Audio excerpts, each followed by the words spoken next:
The sleeves came down to her wrists, even in July, because Imara Oduya was 14 years old and hadn't worn short sleeves in 2 years, not since 3 weeks after her father packed a bag one Tuesday morning and drove away without looking back. When she sat on her bed with a pair of scissors, feeling so much and so little at the same time, and found something that felt almost like relief in the blood that followed, a coping mechanism that became a secret, that became thin white lines mapping 2 years of pain she didn't know how to speak, hidden under long sleeves that nobody asked about anymore, because people always stopped asking if you gave them enough reasons to. What happened after a biker named Solomon Achebe noticed her across the community center, with her arms held close to her body, after chess games that never mentioned sleeves and weeks of showing up without pressure, and a mother who found bloodstains on hidden laundry and called her selfish before learning that shame makes everything worse, after 43 days of choosing different, and a tournament where she won in 47 moves, and a hug in a parking lot where she thanked him for not asking, proved that healing doesn't require talking until you're ready. That presence without pressure is its own kind of medicine, and that sometimes the best help is just showing up and playing chess. The sleeves came down to her wrists, even in July. Imara Oduya was 14 years old, and she hadn't worn short sleeves in 2 years. Not at school, not at home, not at the community center where she spent her afternoons, because her mother worked until 7 and there was nowhere else to go. Nobody asked anymore. At first, teachers had commented, friends had questioned, her mother had worried. But Imara had explanations ready. Always. She was cold, she had a skin condition, she was self-conscious about her arms. Eventually, people stopped asking. People always stopped asking if you gave them enough reasons to. The truth lived under those sleeves, in thin white lines that mapped 2 years of pain she didn't know how to speak. It had started after her father left, not died, left. Packed a bag one Tuesday morning and drove away without looking back. Imar had been 12, standing at the kitchen window, watching the only man she had ever trusted disappear down the street like she meant nothing. The first cut had come 3 weeks later. She hadn't planned it, had just been sitting on her bed with a pair of scissors, feeling so much and so little at the same time. And then there was blood. And then there was something that felt almost like relief. She hadn't stopped since. Solomon Achebe was 54 years old, a retired trauma counselor who had been riding with the Iron Covenant MC for 21 years. He had spent 28 years working with young people in crisis. He had sat with kids who had been through things no child should experience. He had learned to read the signs that others missed. The long sleeves and the careful movements and the way someone held their arms close to their body, like they were protecting something or hiding it. His own daughter had struggled with self-harm when she was 15. He hadn't seen it, not at first, had missed all the signs because he was too close, too sure that his child was fine because he was a professional, and professionals knew these things. When he finally found out, when he finally saw what had been hidden under her sleeves for 8 months, he had cried for 3 days straight. She was 29 now, healthy, whole, a counselor herself, working with teenagers who reminded her of who she used to be. But Solomon never forgot how close he had come to losing her, how close he had come to not seeing. The Iron Covenant partnered with the community center to provide mentorship and support for at-risk youth. It wasn't therapy, wasn't treatment, just presence. Adults who showed up, who noticed, who cared without conditions. On this particular Wednesday in July, the heat was brutal, 93 degrees and climbing. Solomon was helping set up for the afternoon program when he noticed the girl in the corner. Long sleeves in July, arms held close to her body, eyes that looked everywhere except at other people, He recognized that posture. He had seen it before. Hit subscribe if you believe that some people need to be seen before they can be saved.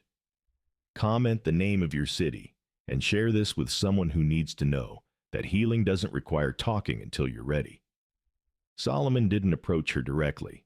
He had learned in 28 years, and one devastating personal lesson, that approaching too fast could send someone deeper into hiding. Instead, he positioned himself nearby, setting up chairs, organizing supplies, making himself visible without being intrusive. The girl watched him. He could feel her eyes tracking his movements, assessing whether he was a threat, whether he was someone who would ask questions she didn't want to answer. After about 20 minutes, he spoke. Not to her exactly, just out loud, to the room. 93 degrees out there. Even I'm tempted to take off this vest, but then I'd lose my cool biker image. A couple of the kids nearby laughed. The girl in the corner didn't, but she also didn't leave. I'm Solomon, he said, still not looking directly at her. I'm one of the mentors here. You're new, right? The girl hesitated, then nodded. I'm Imara. Nice to meet you, Imara. You know how to play chess? She shook her head. Want to learn?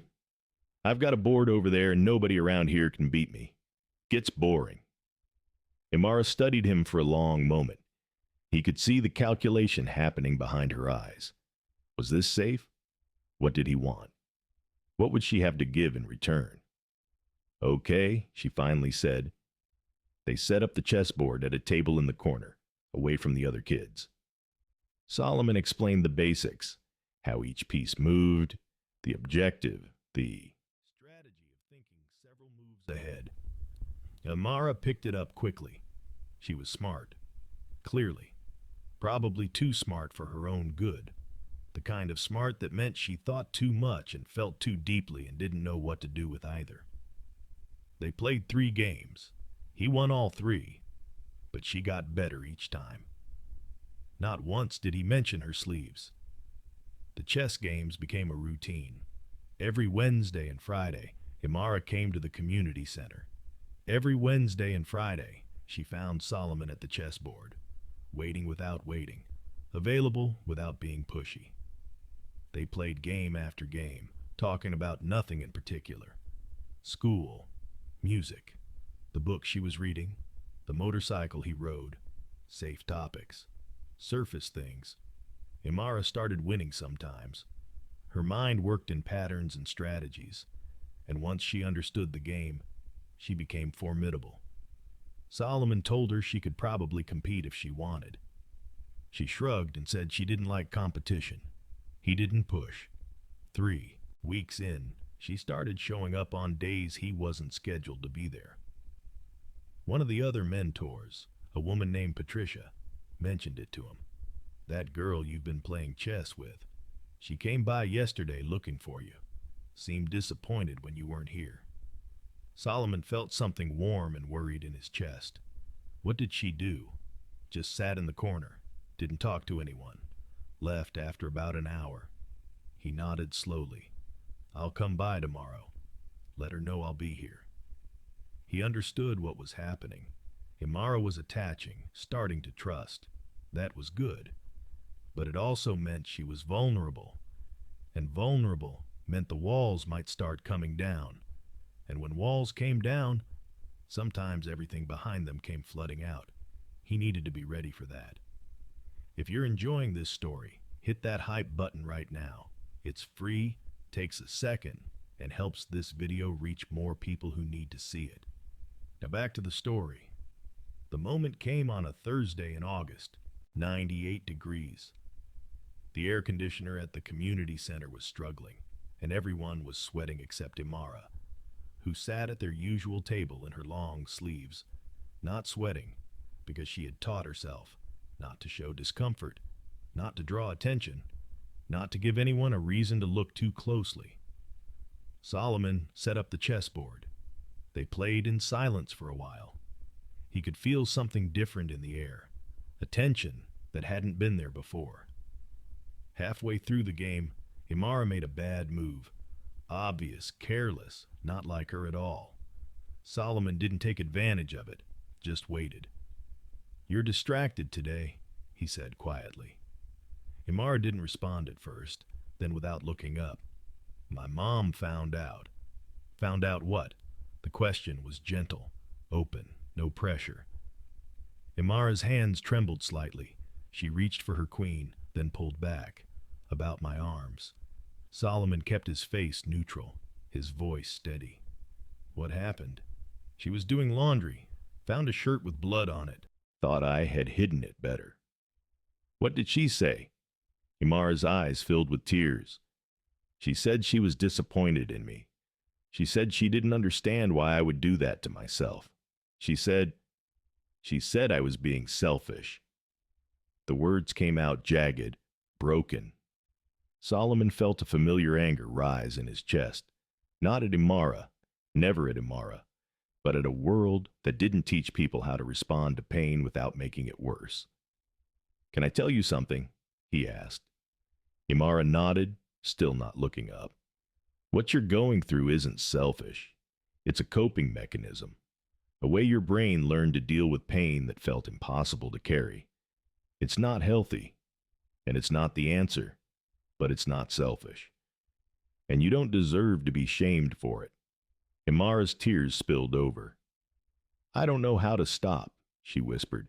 "That's okay." Solomon's voice was firm but gentle. "You don't have to figure that out alone. There are people who can help, professionals who understand. And in the meantime, you've got me. I'm not going to ask you to show me your arms.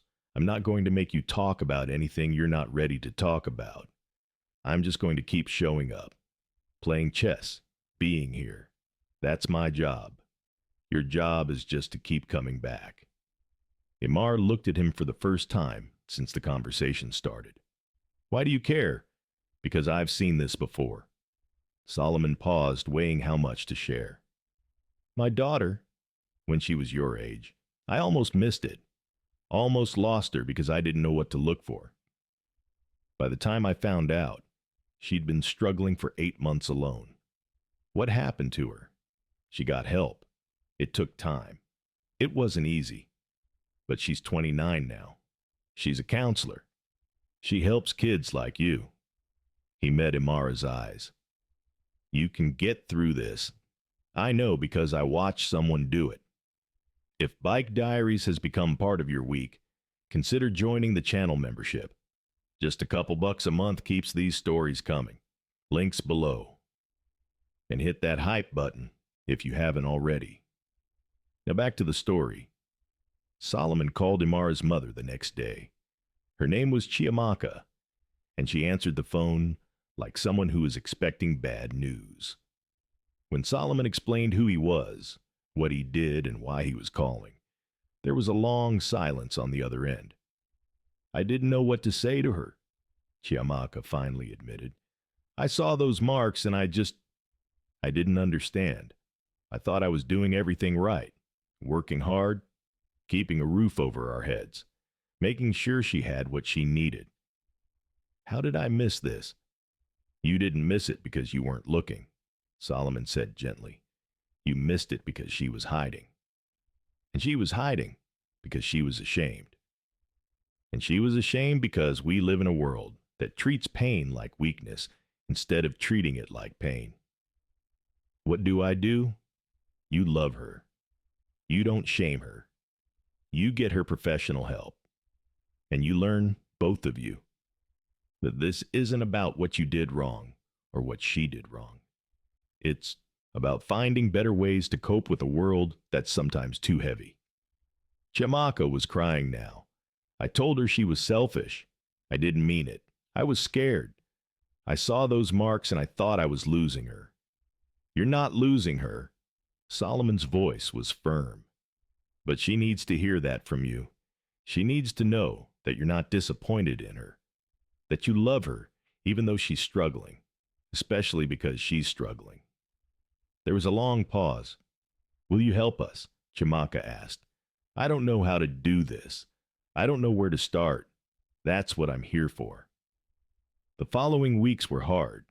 Imara started seeing a therapist, a young woman named Dr. Kealoha, who specialized in adolescent self-harm. The sessions were difficult. Dredging up pain was never easy, especially pain that had been pushed down and covered up for 2 years. But Imara kept coming to the community center, kept playing chess with Solomon, kept showing up, even when showing up was the hardest thing she did all day.